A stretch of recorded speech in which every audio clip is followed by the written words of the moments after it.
Hello and welcome to our channel, where flight and farming intersects and technology springs up alongside your harvest.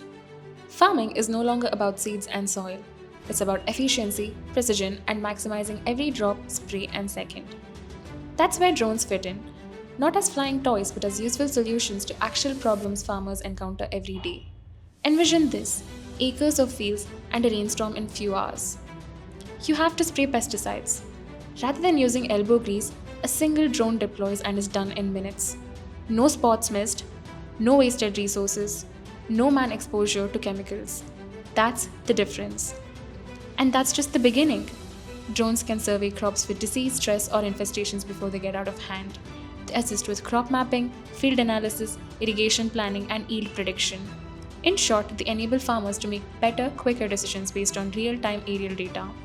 It's not just convenient, it's a game changer for productivity and profitability.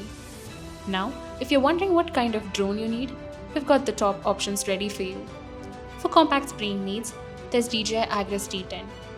For mid-range farms with upgraded capability, try DJI Agras T25. Handling large farms, go for the DJI Agras T40. And for heavy-duty professional agri operations, the DJI Agras T50 is the way to go. All these drones are available with us. For the best price and expert support, visit www.xboom.in. Farming is changing fast. Don't be left behind. Let drones do the heavy lifting while you focus on growing smarter.